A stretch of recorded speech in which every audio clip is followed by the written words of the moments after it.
नमस्कार और स्वागत है आपका क्रिप्टो लाइव में। क्रिप्टो लाइव देश की पहली ऐसी लाइव शो जो शुरू हुआ था आज से 1 साल से ऊपर हो गया और तब से हमने लगातार जारी रखा है। मंडे टू फ्राइडे हम रोज आपके साथ में जुड़ते हैं, क्रिप्टो के सफर पे चलते हैं, समझने की कोशिश करते हैं कि वहाँ की क्या खबरें हैं, क्या बड़ी चीजें हो रही हैं, किस तरीके के उतार चढ़ाव हो रहे हैं, अलग अलग कॉइन्स में क्या हो रहा है और उसमें कहाँ मौके निकलते हैं मुनाफा कमाने के, ट्रेड करने के, निवेश करने की, और ये सारी चीजें जानकारी और ये सारे इस काम में मदद हमारी करते हैं वहाँ के क्रिप्टो के बाजार के जो बड़े एक्सपर्ट्स हैं, जो बाजार को बहुत अच्छे से समझते हैं और वही हमें बताते हैं कि करना क्या चाहिए और क्या नहीं चाहिए। आज हमारे साथ में एक खास मेहमान जुड़ रहे हैं। हमारे साथ में जुड़ रहे हैं नमिश संघवी जी। Namish Sanghvi G coin crunch India के फाउंडर हैं और क्रिप्टो इंडस्ट्री के अंदर में एक बड़ा नाम है, क्योंकि इन्होंने बहुत शुरुआती दौर से क्रिप्टो की मशाल हिंदुस्तान के अंदर में जलाई थी और आज भी उसको लेकर के आगे चल रहे हैं और उसके टॉर्च बेरर हैं एक तरीके से। उस मूवमेंट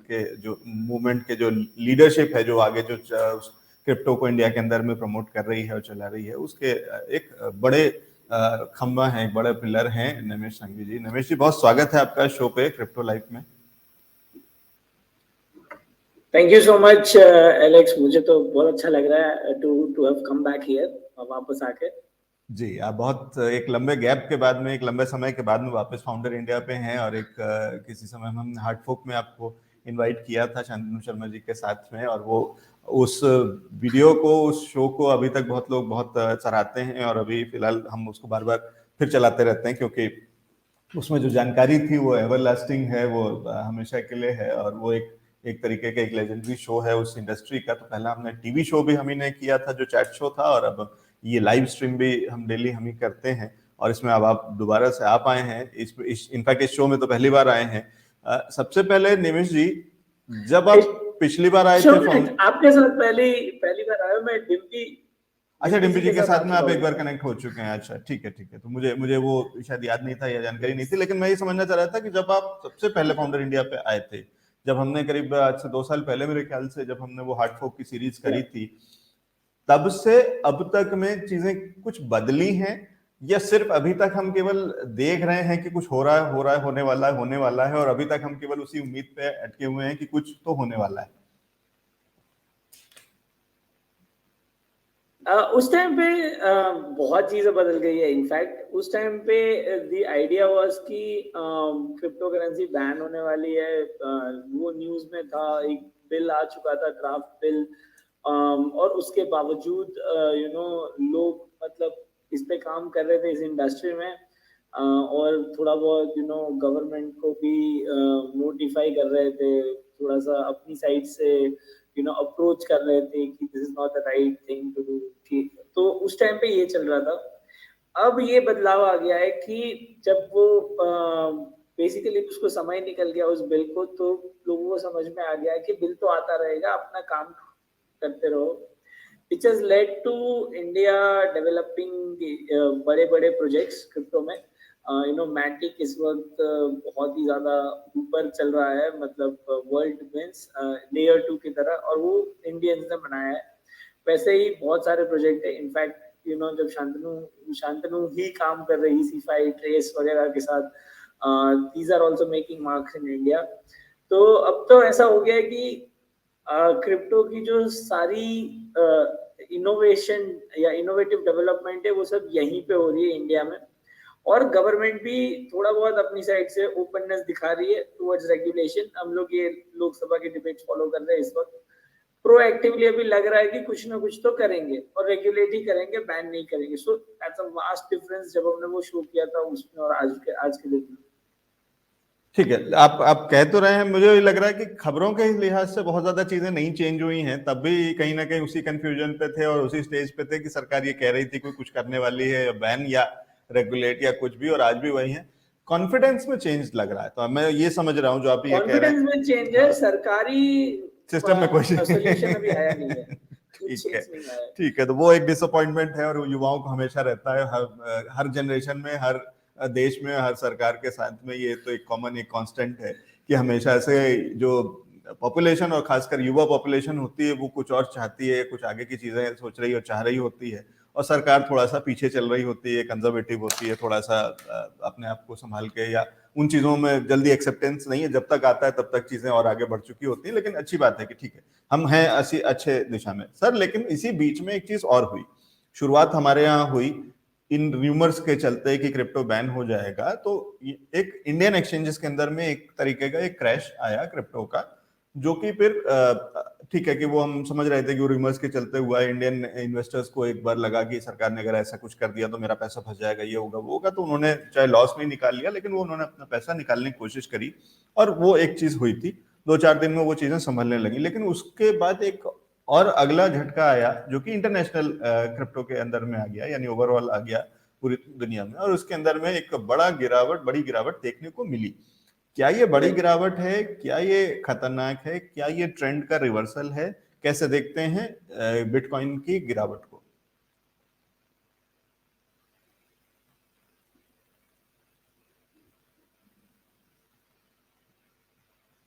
निमिष जी, आपको आवाज आ रही है? आई थिंक मेरा थोड़ा सा इंटरनेट का इशू और या मेरे साइड से आई थिंक इंटरनेट का इशू हो रहा है, so I am very sorry. I think अभी इट्स बेटर, अभी ठीक है। आप मेरा सवाल सुन पाए?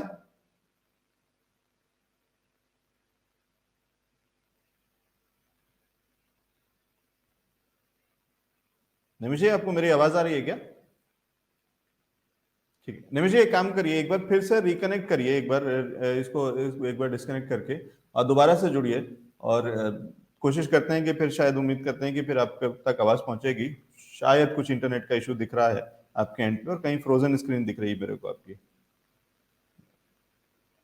निमिष जी, आपको अब आवाज आ रही है मेरी? Is it better? मैंने अभी हाँ जी, मुझे आ रही है आपकी आवाज। मैंने इंटरनेट भी चेंज कर दिया। क्या आपको अभी आ रही है मेरी आवाज? अभी ठीक है, अभी ठीक है। हाँ ठीक है, तो शायद आप किसी बेटर नेट पे स्विच कर गए होंगे। निमिष जी, आप मेरा सवाल सुन पाए थे? मैं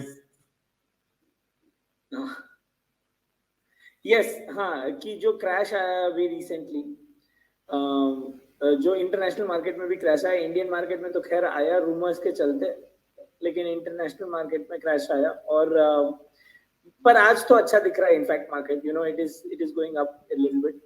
तो अभी तो लग रहा है कि रिकवरी हो रही है, बट लेकिन निमिष जी 70,000 से 50,000 आ गया है। आई थिंक आपको आवाज आ रही है मेरी? मैं I don't know what is happening.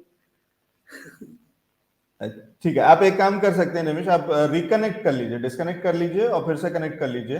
हम इंतजार करते हैं आपका, और कोशिश करेंगे कि एक बार फिर शायद अगली बार आप अच्छे किसी नेट से दोबारा से स्टार्ट कर सकते हैं।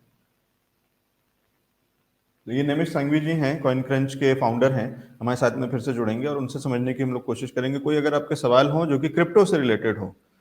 ठीक है, हाँ दीपक जी, आपका ये इंटरेस्टिंग सवाल है कि कोटक का टाई अप वजीरेक्स के साथ में एक अच्छी खबर है, और ठीक है, गुड फॉर वजीर, कैन वी बाय बाय। अच्छा, कोटक को खरीदने की शायद आप बात कर रहे होंगे, तो मेरे ख्याल से निमिष इस मामले में थोड़ा कम उम्मीद है कि वो कुछ इस पे बता पाएंगे। लेकिन हाँ, इंटरेस्टिंग टेक है, और मैं भी इस पे सोच रहा था कि शायद इस पे कुछ चर्चा किसी एनालिस्ट से करनी चाहिए थी, मुझे आज सुबह नहीं ध्यान रहा। लेकिन इस पे अलग से करते हैं, किसी फंडामेंटल एनालिस्ट से बात करते हैं जी, क्योंकि ये एक अच्छा वो टॉपिक है, ये सब्जेक्ट है, क्योंकि इससे, और शायद मैं जो मान के चल रहा हूँ, ये कहीं ना कहीं एक अच्छा साइन है, जो कि एक रेस शुरू कर देगा ये बाकी बैंकों के साथ में भी, जो कि एक प्रॉब्लम थी। कोशिश करेंगे निमिष जी से भी इसको समझने की।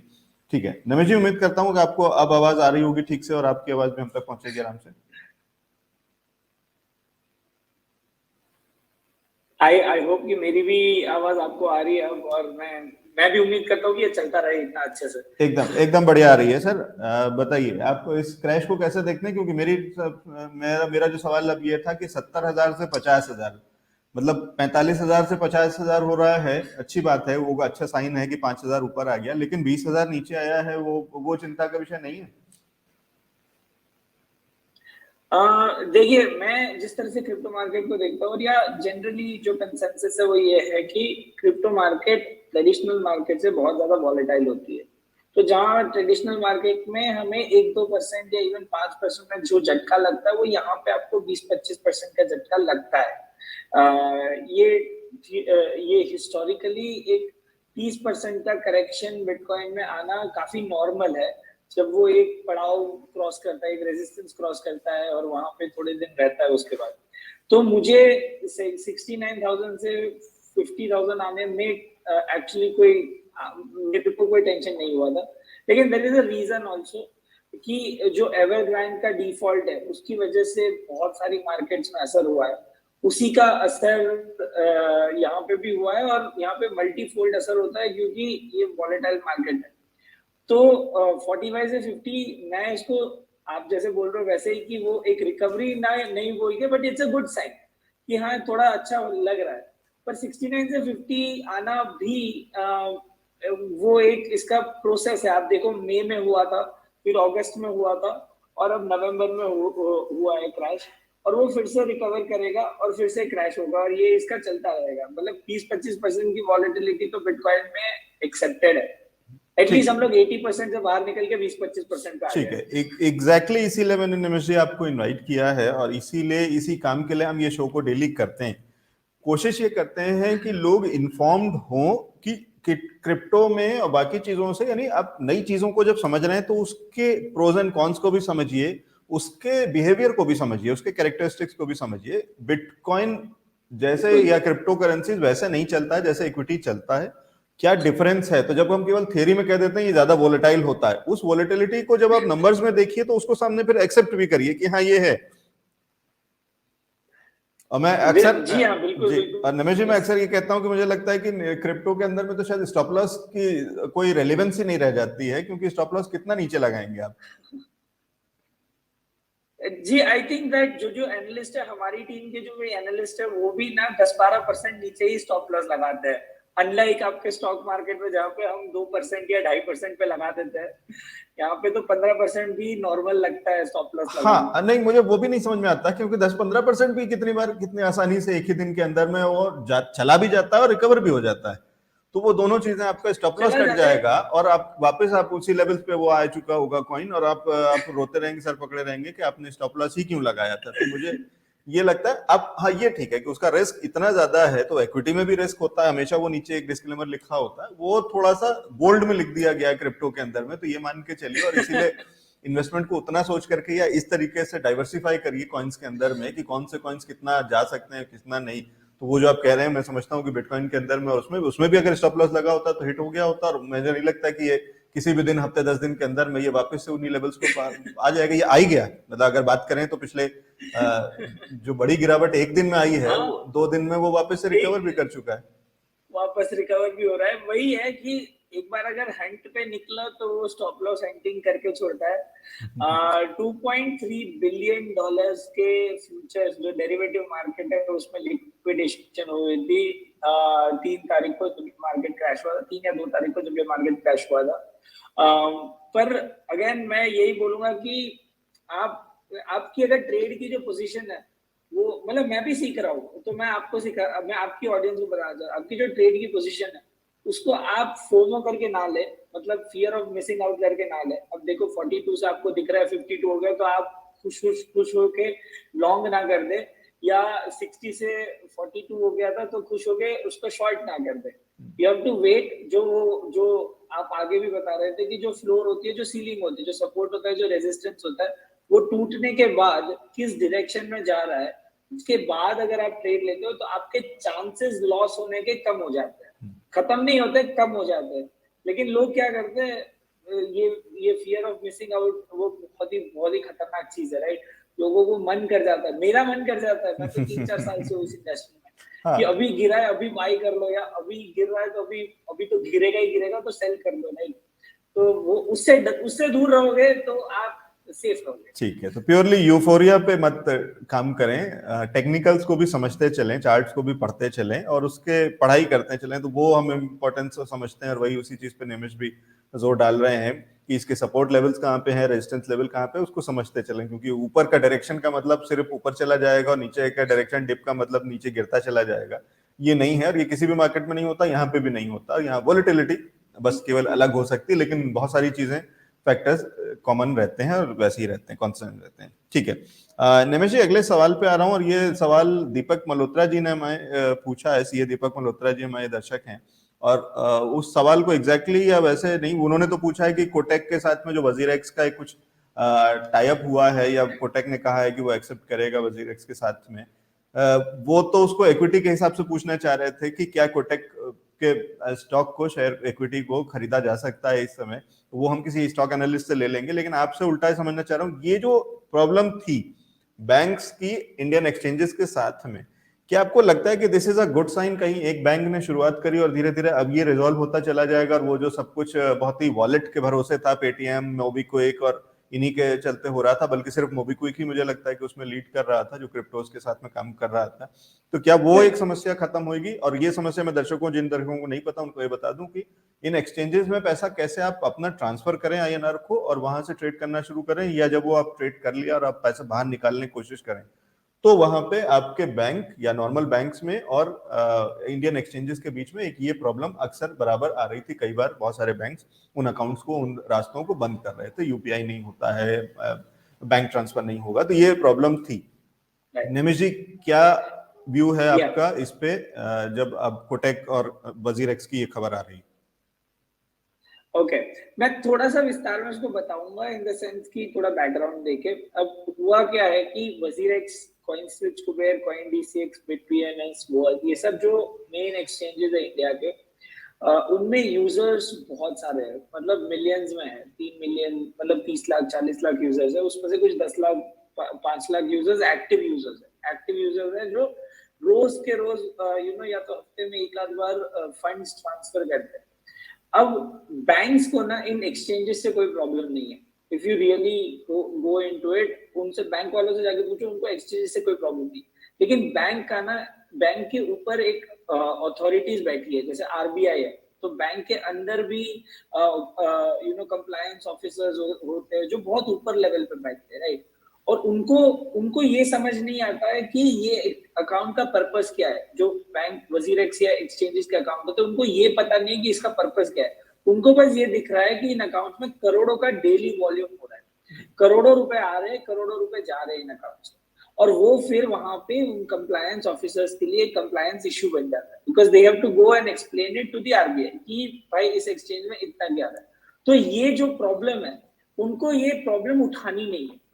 मतलब ये बहुत बड़ा हेडेक है बैंक्स के लिए कि जाके किसी अथॉरिटी को जाके समझाना कि हमारे बैंक में इतने सारे ट्रांजैक्शन एक ही अकाउंट से हो रहे हैं, हम क्या कर रहे हैं उसको प्रोटेक्ट करने के लिए। दूसरी चीज है कि बैंक इस बात से भी डरती है कि लोग पैसा डाल के क्रिप्टो खरीद देते हैं और क्रिप्टो देश के बाहर बेच देते हैं। बाय देश के बाहर आई मीन कि बाइनेंस जैसे किसी इंटरनेशनल एक्सचेंज में बेच दिए, लेकिन बैंक के लिए वो एक और कंप्लायंस इशू हो जाता है। कल को उस पे किसी ने केस ठोक दिया क्रिप्टो को लेके, तो बैंक इसमें फंस जाएगा कि आपने एनेबल किया कि बंदा आईएनआर डाल सकता है इसमें, और उसके बाद उसने आईएनआर से क्रिप्टो खरीदा और उसने बाहर बेच दिया।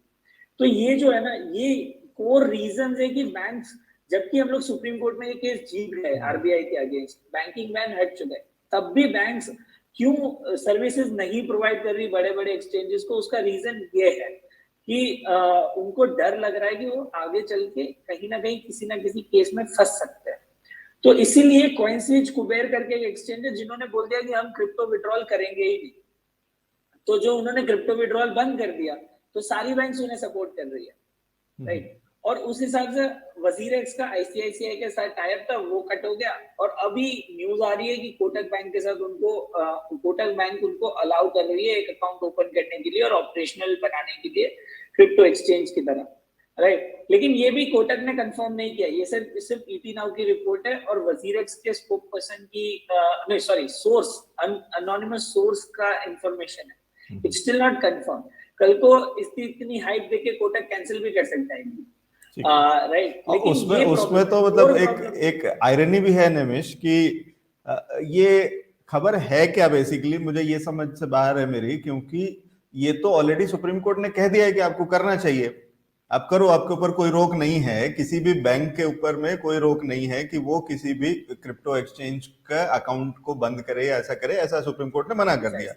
इसमें खबर कहाँ बनती है कि कोटक बैंक जो है वो कॉइन्स, इसके क्या नाम है, वजीर एक्स के साथ में इसको खोलेगा। खोलने के लिए तो आज से 2 साल पहले, 1 साल पहले बोल दिया गया था सुप्रीम कोर्ट ने, एग्जीक्यूशन करने में आपको या आपको उसको समझ में आने में इतना टाइम लग गया जब ऑलरेडी बिल पार्लियामेंट में पहुंच रहा है और अब वहां से रेगुलेशन बन के आ रहा है, तो वो बड़ा अजीब है, लेकिन है सिस्टम, तो क्या किया इट इज, आप बहुत सही कह रहे हो, ये एक आयरनी है। और ये अगर न्यूज बन के आ रही है तो आप समझ सकते हो कि सिचुएशन कितनी हद तक गिरी हुई है, you know, with respect to banking और क्रिप्टो एक्सचेंजेस के रिलेशनशिप में, कि हमें ये न्यूज बनानी पड़ रही है कि यार इतने बड़े एक्सचेंजेस और कोई बैंक काम करने को रेडी हो गया, हाँ, राइट। बट यही है, मई 2021 में ठीक है। आरबीआई ने भी एक सर्कुलर निकाला था कि बैंक्स उनके बैंक के सर्कुलर को कोट करके सर्विस प्रोवाइड करने से मना नहीं कर सकते, राइट। बट क्या होता है ना कि ये हाथी के दिखाने के इंटरप्रिटेशन और एग्जीक्यूशन का इशू है कि कई बार कानून सरकार बना देती है लेकिन वो थानेदार को समझ में नहीं आता है, तो जब आप थाने में एफआईआर कराने जाते हैं तो वो कहता है कि ये है क्या, उसको उससे समझ में नहीं आता। उस आप कहते रहो कि मेरा क्रिप्टो चोरी हो गया, मेरा बिटकॉइन चोरी हो गया, वो आपकी एफआईआर लिखने को तैयार नहीं, क्योंकि उसको पता नहीं है कि बिटकॉइन होता क्या है। आपका सोशल मीडिया अकाउंट हैक हो जाए वो लिखने को तैयार नहीं, उसके लिए एक अलग थाने खोलने पड़े, साइबर सेल खोलना पड़ा, जहां पे आप शायद जाकर के बता सकते हैं कि मेरे आईटी रिलेटेड कुछ हुआ है। अदरवाइज नॉर्मल थाने को नहीं समझ में आता है कि आपका कुछ इस तरीके की चीजें हो रही हैं या वो समस्या है और वो एग्जीक्यूशन की समस्या है। तो ठीक है, ये एक इंटरेस्टिंग एलिमेंट है और इस पे आगे और बात करेंगे। सर, इसमें अगला सवाल ले लेता हूँ नीलेश जी और सॉरी निमेश जी।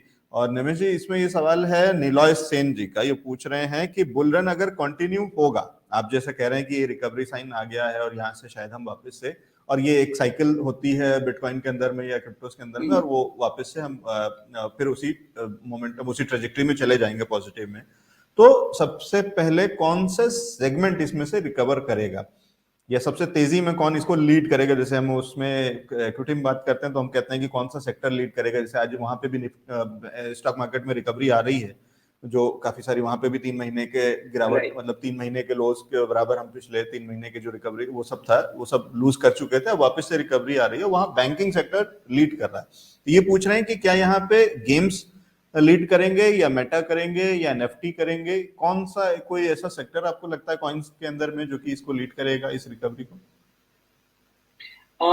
मैं अगर ऑनेस्टली बताऊं तो ये सब एक फेज है।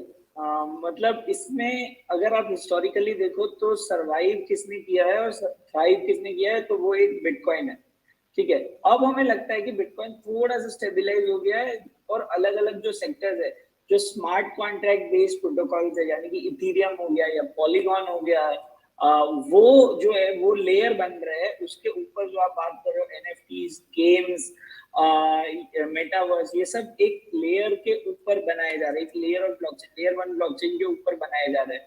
तो अगर उन केसेस, अगर गेमिंग और ये मेटावर्स और इनके यूज केसेस अगर बढ़ते रहे, तो ये जो बेस कॉइन्स है, यानी कि इथेरियम नेटवर्क है, उनका प्राइस, वो उनकी रिकवरी जल्दी होगी, बिकॉज उनका यूज बढ़ता रहेगा। आपको अगर कुछ भी काम करना है इथेरियम नेटवर्क के ऊपर, आपको इथेरियम में गैस फीस देनी पड़ती है, आपका थोड़ा सा इथेरियम बर्न हो जाता है, मतलब एग्जिस्टेंस से निकाल दिया जाता है, तो वो डिफ्लेशनरी होता जा रहा है।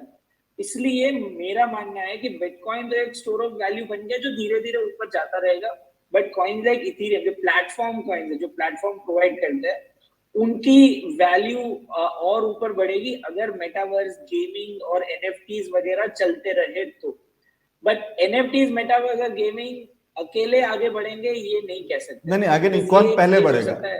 निमेश, ये जो सवाल है ना, वो ये है कि कौन सा आपको लगता है कि पहले ज्यादा तेजी पकड़ेगी? जैसे पिछले कुछ समय में अब मेटावर्स से रिलेटेड जब फेसबुक वाले खबर आई और वाला, तो उसके बाद मेटा से रिलेटेड सारे कॉइन्स ने तेजी दिखाई। उससे पहले एनएफटी का एक दौर आया था, उससे पहले डीफाई का एक दौर आया था। तो ऐसे कहीं लगता है कि कोई एक पर्टिकुलर सेगमेंट के कॉइन्स होंगे जो इमीडिएट या जल्दी रिकवरी दिखाएंगे शुरुआती दौर में, या आप ये कह रहे हैं कि इसके बाद भी इथेरियम जैसा जो बेस कॉइन्स हैं या प्लेटफॉर्म कॉइन्स हैं वो ज्यादा तेजी चलेंगे? नहीं, मेरा मानना है कि प्लेटफॉर्म कॉइन्स ही तेजी दिखाएंगे, क्योंकि ये सब का जो है मेटावर्स, एनएफटी, उनकी हाइप अब खत्म हो चुकी है। अब वो भी एक धीरे धीरे बढ़ने वाले फेज में आ गए, उनमें डेवलपमेंट शुरू हो गई है, but it has not gone. वो जो पीक होता है ना, एक हो जाता है पीक और उसके बाद बैठ जाता है, फिर धीरे धीरे जो ऊपर बढ़ता है। मेरा मानना है एनएफटी, मेटावर्स, गेमिंग वो उस लेवल पे पहुंच गया है, पर प्लेटफॉर्म कॉइन्स कंटिन्यूअसली ऊपर जाएंगे। और जैसे ही कुछ नया निकलेगा, आई एम श्योर कि आगे चल के मशीन लर्निंग भी इसमें घुसेगा और वो भी ब्लॉकचेन के ऊपर कुछ ना कुछ सॉल्यूशंस निकलेंगे, उस टाइम पे भी प्लेटफॉर्म कॉइन्स की जरूरत सबसे ज्यादा होगी और वो ही इसको किक स्टार्ट करेंगे नेक्स्ट बुल रन को।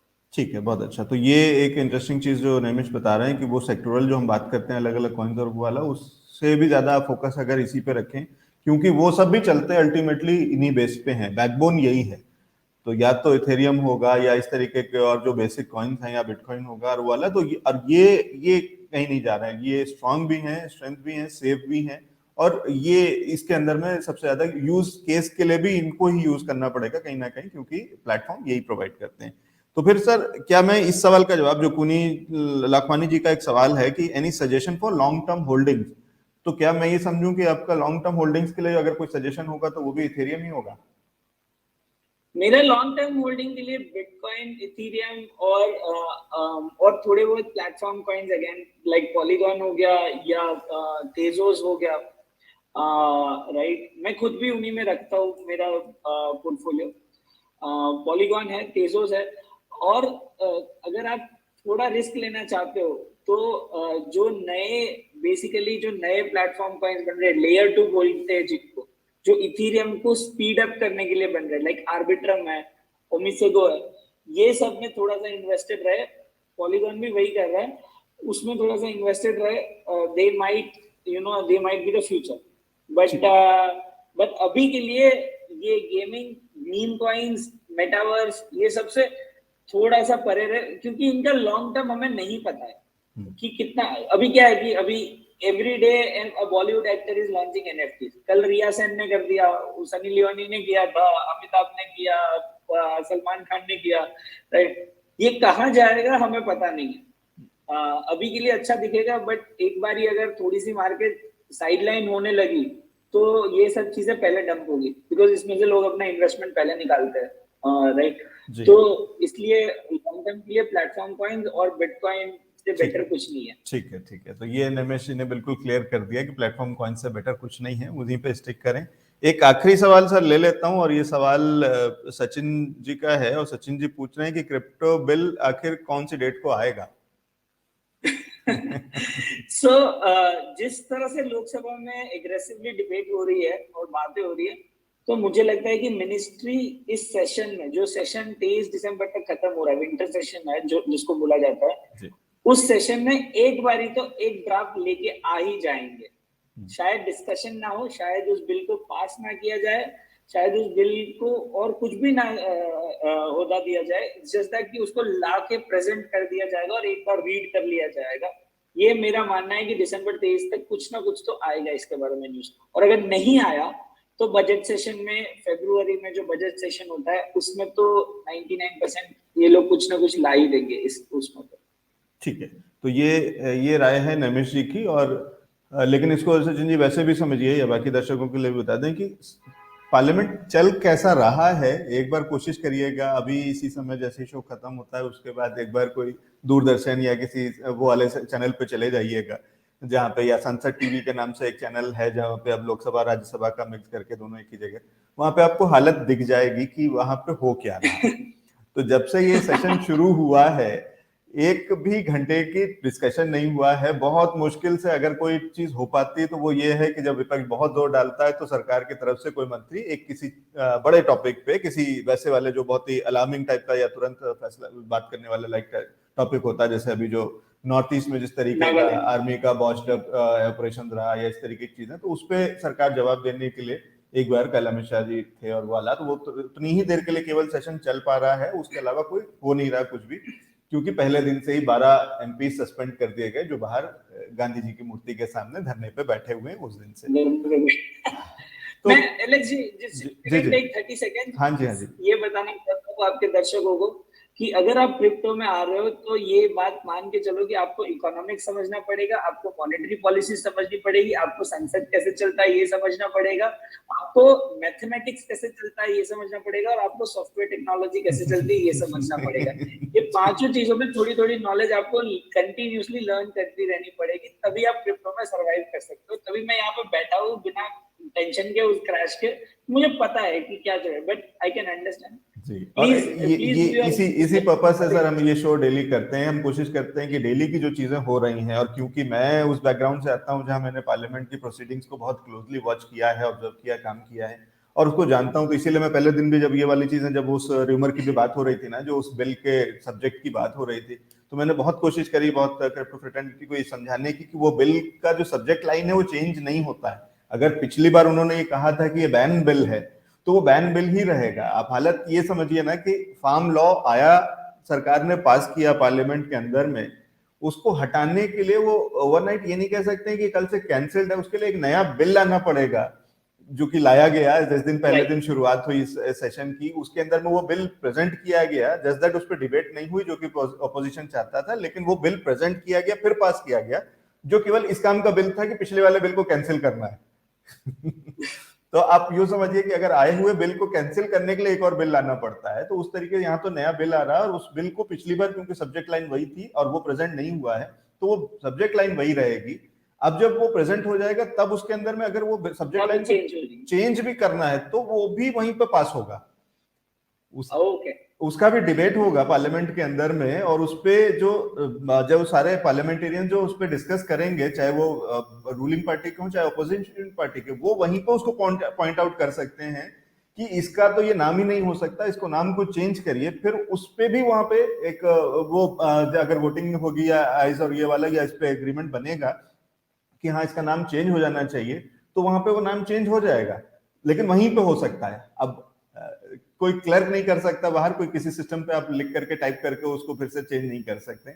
ये अब पार्लियामेंट का डॉक्यूमेंट है, वो पार्लियामेंट के अंदर में ही पास हो सकता है, चेंज हो सकता है। उसके कुछ भी एक फुल स्टॉप एक कॉमा भी चेंज होना है ना, उस पे पार्लियामेंट ही डिसाइड। काफी डेमोक्रेटिक है। हाँ, मतलब उसको कुछ भी आप कह लीजिए, लेकिन सिस्टम है और शायद ठीक भी है। मतलब वो वाला, अब ये है कि यंगस्टर्स को मतलब हम ब्लॉकचेन में यही तो होता है, हम बोलते बिना कंसेंसस की एक चीज भी चेंज नहीं हो सकती। तो it is good to know कि पार्लियामेंट में भी बिना कंसेंसस के कुछ भी चेंज नहीं हो सकता। Exactly. ये अलग बात है, ये अलग डिबेट है कि कंसेंसस किस तरफ पल्ला भारी है, वो अलग बात है। लेकिन बिना कंसेंसस बस वहां पे आकर के चीजें थोड़ी बदल जाती है कि यहाँ पे कंसेंसस बनाता है साइंस और मैथ्स, और पार्लियामेंट के अंदर में कंसेंसस बनाता है पॉलिटिक्स और वोट।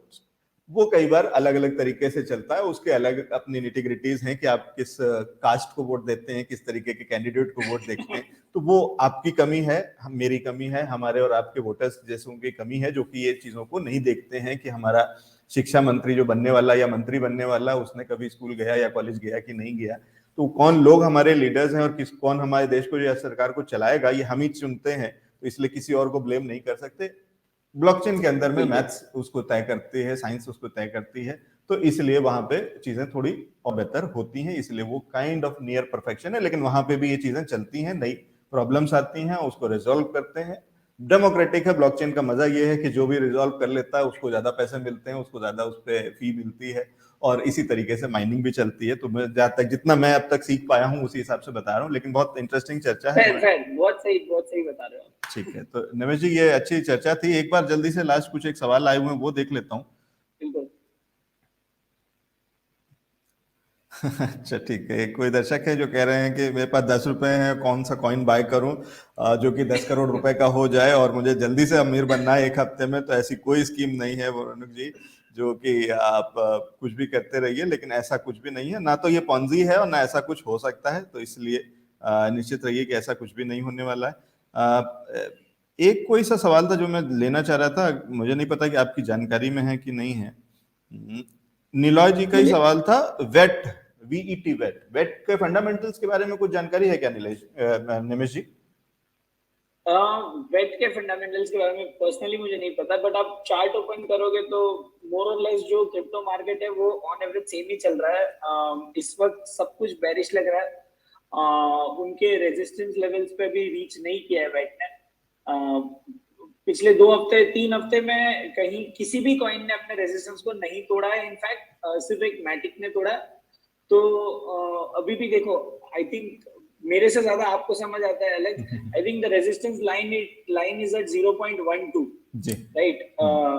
तो वो यहाँ पे वो साइडवेज हो रहा है, लेकिन अगर वो इसको तोड़ के ऊपर जाएगा then it might be a good thing to enter right now.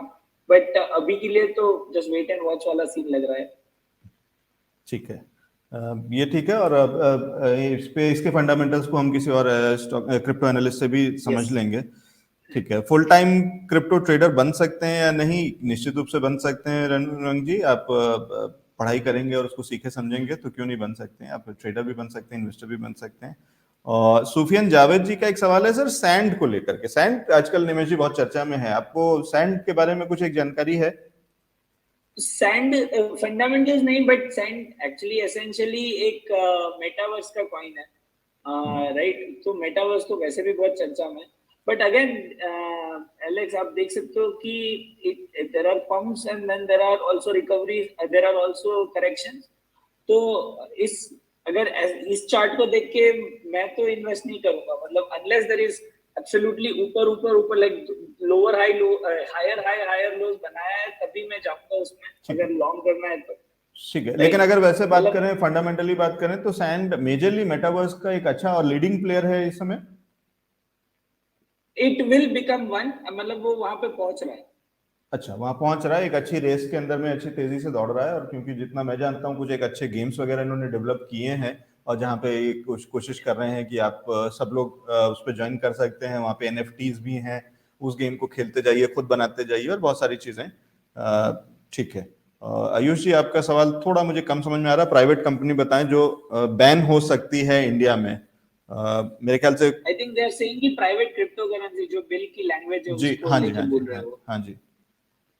तो जैसे कि एलेक्स जी ने पहले बताया कि बिल की लैंग्वेज चेंज नहीं होती है, जो वो टाइटल जो डिस्क्रिप्शन है वो चेंज नहीं हुआ है। और उसी को ध्यान में रखते हुए अगर हम देखें तो 2019 में गवर्नमेंट ने डिफाइन किया था कि जो भी करेंसी जो सॉवरेन इशू नहीं है, मतलब सरकारी नहीं है, सरकार की इशू करी नहीं है, उसको ये लोग प्राइवेट करेंसी बोल रहे हैं। तो उस डेफिनेशन के हिसाब से आपका बिटकॉइन, इथेरियम, एक्सआरपी, सैंड, वेट सब कुछ प्राइवेट क्रिप्टो करेंसी में आ जाता है सरकारी डेफिनेशन के हिसाब से। क्रिप्टो के अंदर डेफिनेशन अलग है, बट उससे सरकार को कोई फर्क नहीं पड़ता है। ठीक है। और सो उसमें इफ दोनों दे गो चीजें भी हैं कि वो लीगल टेंडर नहीं होगा। बैन का मतलब ये है कि आप उसको दे करके किसी से कुछ खरीद नहीं सकते हैं। तो मैं अगर चाहूं कि बिग बाजार जा वो अभी करके भी मैं मानते शॉपिंग नहीं है करूं। उसको लीगल, हाँ। मतलब काफी बार नोटिफिकेशंस आ चुके हैं कि they do not recognise crypto as a legal tender. And which is okay. मतलब ठीक है, हम नहीं कह रहे हैं कि आप उसको लीगल टेंडर बनाओ। एक पैरेलल करेंसी कोई भी सरकार शायद अलाउ नहीं करेगी और नहीं करनी चाहिए फिलहाल जिस तरीके की चीजें। कब कहाँ पे हो जाए एक अलग बात है, किस तरीके से हो जाए वो एक अलग बात है। कि हो सकता है कि वो तो बहुत सारी चीजें होती हैं कि इस हिसाब से गोल्ड भी कोई लीगल टेंडर नहीं है। लेकिन अगर मैं कहीं किसी क्राइसिस में हूँ, किसी जगह पे हूँ, और किसी को अगर मैं गोल्ड देता हूँ और उसके बदले में कुछ सामान ले लेता हूँ, तो हो सकता है अगर उसको एक्सेप्टेड है, अगर वो मानता है कि हाँ ठीक है कि मुझे उसी समय वो सामान चाहिए, कि मुझे खाना खिला दो और मेरे पास गोल्ड की रिंग है, ये मैं तुमको दे रहा हूँ, तो लीगल टेंडर आप उसको मानो या ना मानो, लेकिन वो इस्तेमाल तो हो गया, कहीं ना कहीं बार्टर हो गया और वो वाली चीजें। तो वो वाली ठीक है। बार्टर लीगल है वैसे, अच्छा, मतलब बार्टर बाय लीगल। डेफिनेशन हाँ, barter is legal in India, but because crypto तो एसेट की तरह भी डिफाइन नहीं किया गया, तो वो एक ट्रिकी स्पेस में है। हाँ, ठीक है। लेकिन जो बिल के अंदर में है वही हो रहा है कि उसको एसेट की तरह ही एक्सेप्ट कर रहे हैं। एक्सेप्ट कर लेंगे तो कहीं ना कहीं वो पी टू पी वाला भी काम कहीं ना कहीं चलने लगेगा। हाँ। ठीक है।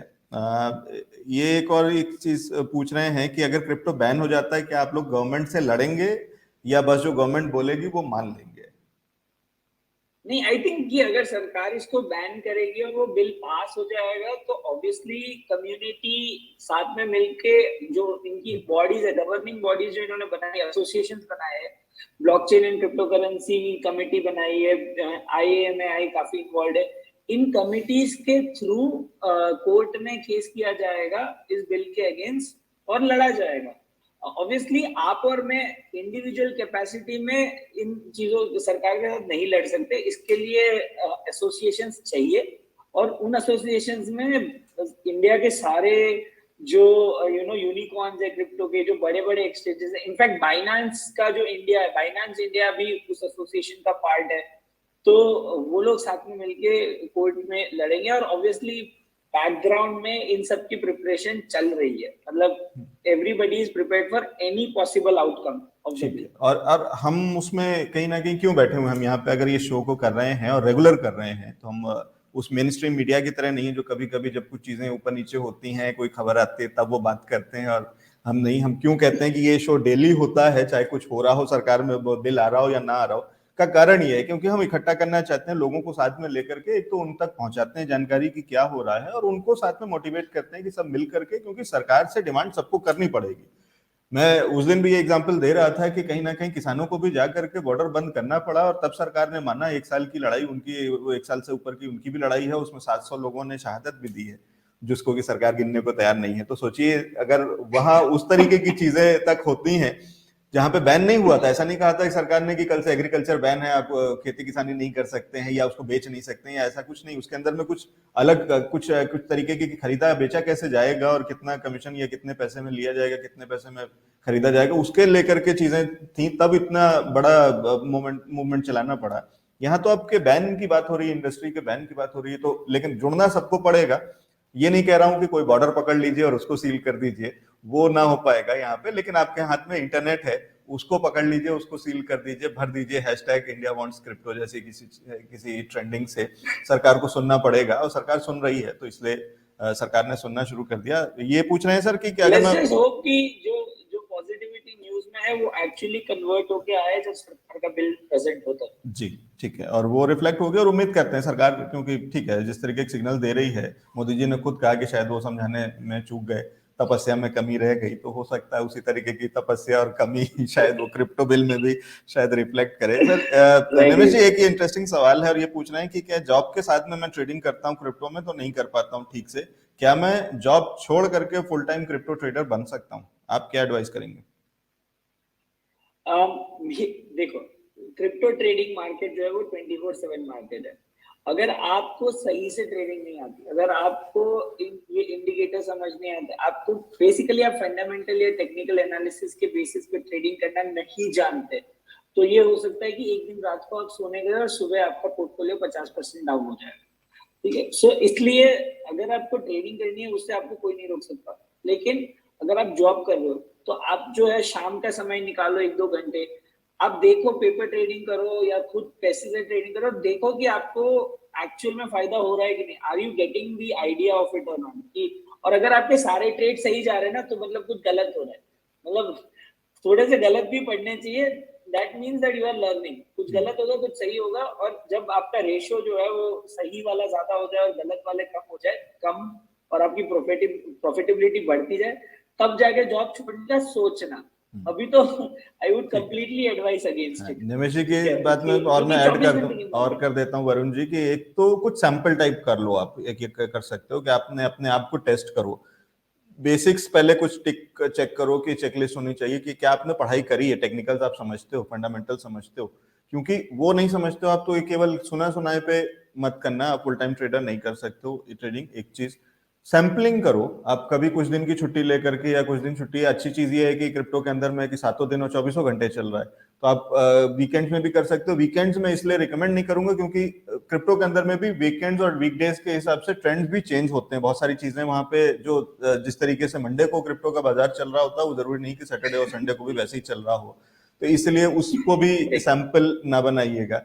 उसके अलावा बिगिनर्स लक है, वो जो निमेश जी अभी कह रहे हैं कि अगर आपका सब कुछ अच्छा चल रहा है और आपने कुछ दिन किया और आपको लग रहा है कि आपको तो इतना बड़ा मुनाफा आपने अगर 7 दिन में कर लिया, तो फिर तो 30 दिन अगर आप करोगे तो पता नहीं कितना बड़ा पैसा कमा लोगे, तो वो बिगिनर्स लक होता है। ये हर मार्केट में होता है, हर कैसीनो तक में होता है। कहते हैं कि जब आप शुरुआत में जाते हो तो आप जीतते जरूर हो, तो ये क्यों क्या उसके पीछे वो है पता नहीं फिलॉसफी, लेकिन है, ऐसी चीजें होती हैं। तो इसलिए उसके बेसिस पे भी बेस मत करना, पढ़ाई कर लो, आप उसको प्रोफेशन को समझो, उसको सीरियसली समझो, तो निश्चित रूप से आप ये कर सकते हो। बहुत लोग कर रहे हैं, फुल टाइम कर रहे हैं, तो उसमें कोई खराबी नहीं है। ठीक है, बस एक आखिरी सवाल निमेश ले लेता हूँ चलते चलते, क्योंकि बहुत लेट हो गया, आपका बहुत समय ले लिया, लेकिन आयुष श्रीवास्तव हमारे साथ में है और ये पूछना है कि क्रिप्टो का रेट किसके अकॉर्डिंग इंक्रीज या डिक्रीज होता है, बढ़ता है और घटता किस बेसिस पे है? सारी मार्केट्स की तरह ये भी डिमांड और सप्लाई के ऊपर ही चलता है। अब देखो कि जैसे क्रिप्टो करेंसी के यूज केस बढ़े, यूज केस अभी आपकी कंपनीज की आप क्या चेक करते हो स्टॉक मार्केट में कि उनकी बिजनेस मॉडल क्या है और उस बिजनेस मॉडल की प्रॉफिटेबिलिटी या वायबिलिटी क्या है, कि ये बिजनेस मॉडल से ये लोग कितना पैसा कमा सकते हैं ताकि हमारे शेयर का प्राइस बढ़े, ये हम देखते हैं मोटा मोटा। क्रिप्टो में ये होता है कि इस पर्टिकुलर कॉइन का जो यूज केस है, जैसे बिटकॉइन का पेमेंट सिस्टम है या स्टोर ऑफ वैल्यू है, इथेरियम का प्लेटफॉर्म नेटवर्क टोकन है। तो इनका जो यूज केस है उसका यूज हो रहा है कि नहीं, उसको अडॉप्शन मिल रही कि नहीं। जैसे एल सल्वाडोर जैसी कंट्री ने बिटकॉइन को लीगल टेंडर बना दिया। अब उन्होंने $1 बिलियन के वॉल्केनिक बॉन्ड्स निकाले, जिसमें से आधे पैसे वो लोग बिटकॉइन खरीदने में लगाएंगे और वो बिटकॉइन का रेवेन्यू डिस्ट्रीब्यूशन होगा सिटीजन्स को। वही चीज मायामी ने किया है कि मायामी ने अपने कॉइन को स्टेक किया है, उस पे जो इंटरेस्ट मिलेगा उससे बिटकॉइन लेके मायामी सिटी के लोगों को वो लोग डिस्ट्रीब्यूट करेंगे। तो इसका क्या मतलब है कि बिटकॉइन की अडॉप्शन बढ़ रही है, अभी उसका प्राइस भी बढ़ रहा है। सो जितना यूज केस बढ़ेगा, जितना अडॉप्शन बढ़ेगा, उस हिसाब से इसकी डिमांड बढ़ेगी और इस हिसाब से इसकी प्राइस ऊपर जाएगी। बस यही है।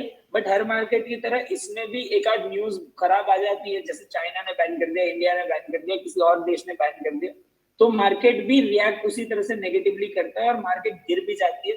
और अगर कोई पॉजिटिव न्यूज आ गई तो मार्केट उठ भी जाती है। इट्स न्यूज बेस्ड, लेकिन अडॉप्शन के ऊपर मेनली लॉन्ग टर्म में चलता है। ठीक है, अब basically bottom line supply and demand है। अगर कल को एलन मस्क कहते हैं कि टेस्ला को हम जो है बिटकॉइन में खरीदने को तैयार हैं, तो मतलब समझ में आता है कि एक बड़ी डिमांड है कि टेस्ला उसको खरीदेगा, मतलब टेस्ला बेचेगा और बिटकॉइन लेगा उसके बदले में। तो वो भागता है, फिर बहुत सारे स्टॉक बहुत सारे कॉइन्स भागते हैं, बहुत सारी चीजें, वो मार्केट भागना शुरू करता है।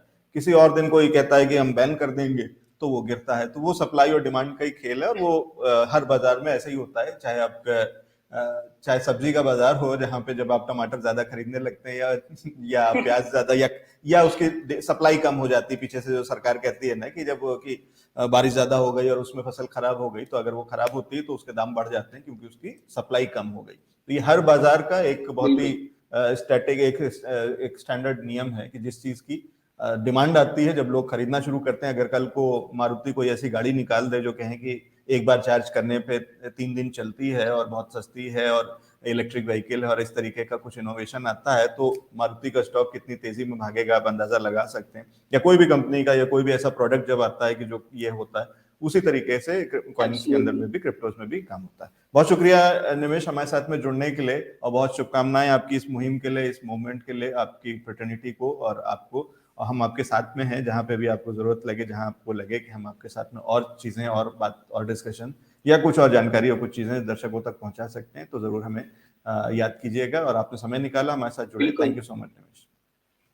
Thank you for inviting me Alex ji, I will see you soon. Sure sure, thank you so much Nimesh. तो ये थे निमेश संघवी जो बता रहे थे कि किस तरीके से क्रिप्टो के अंदर में पॉजिटिविटी है, उस फ्रेटर्निटी के अंदर में, कम्युनिटी के अंदर में, और उम्मीदें हैं, सरकार से उम्मीदें हैं। उम्मीद हम भी करते हैं कि सरकार सुन रही होगी युवाओं की इस जरूरत को, उनकी रिक्वेस्ट और डिमांड को, और उस हिसाब से काम भी करेगी, और जल्दी ही सरकार उसमें कुछ अच्छा फैसला, पॉजिटिव फैसला, और जो कि सरकार को फायदा ही करेगा, क्योंकि देश को आगे ले जाएगी कम्युनिटी क्रिप्टो के अंदर में। और क्रिप्टो का ये जो मूवमेंट है, ये कहीं ना कहीं इंडिया अगर इसमें लीड कर जाता है, जो अभी कहीं ना कहीं लग रहा है कि एक अच्छे पोजीशन है लीड करने के लिए, तो बहुत अच्छा होगा। एक नई रेवोल्यूशन, जो आईटी रेवोल्यूशन के बाद में अगली क्रिप्टो की रेवोल्यूशन में इंडिया को लीडर होना चाहिए सारी दुनिया के अंदर में, तो वो चीजें होती दिखाई देंगी।